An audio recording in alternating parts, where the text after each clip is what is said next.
இந்த மூஞ்செல்லாம் யாருப்பா படம் நடிக்க சொன்னது? என்ன மூஞ்சி இது? எண்ணெய் மண்டி மாதிரி. ஓ டைரக்ட் பண்ணா அதுக்காக மூஞ்சி பார்க்க முடியாது. லூஸ் மாமே. இளையராஜாவுக்கு சொந்தா ஓடிச்சு. எனக்கு லவ் படம் தவிர வேற எதுவும் பண்ண தெரியாதுங்க.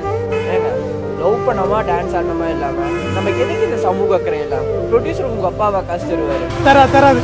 ஒரு படம் ஓடிட்டா போதுமே, சூப்பர் ஸ்டாரோட கம்பேர் பண்ணுறீங்க. எத்தனை ரீமேக்கியா? ஃபிளாப்பே. டேரா டேர். ஃப்ளாப்பு. 50வது படமும் ஃப்ளாப்பா? அவ்வளவுதான் ஃபீல்ட் அவுட். என் நெஞ்சில் குடியிருக்கும் எனது அன்பான ரசிகர்கள், ஏதோ தேரும். தளபதிக்காக பார்க்கலாம். பரவாயில்லப்பா, விஜய் நல்ல படம்லாம் பண்ணுவாரு. விஜய் படம்லாம் நாங்கள் குடும்பத்தோட போய் பார்ப்போம். தளபதி படம்னா சும்மாவா? சும்மா தெரிக்க விட்டாரா? ரஜினி படம் பார்த்து ஏனுங்க தளபதி தாங்க கெத்து. இனிமே எங்க தளபதி தான்.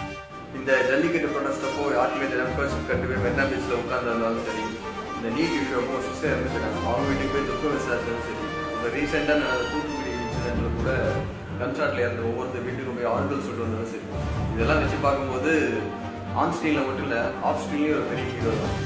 ஏதோ படம் நடிச்சோமா, சம்பாதிச்சோமா, செட்டில் ஆனோமா, ஃபேமிலியை ஃபாரினுக்கு ட்ரிப்பு கூட்டி போனோமான்னு இல்லாமல் தன்னை வளர்த்து விட்ட தமிழ் மக்களுக்கு ஏதாவது ஒரு பிரச்சனைனா அவங்க வீட்டுக்கு நேராக போய் அவங்களுக்கு ஆறுதல் சொல்லி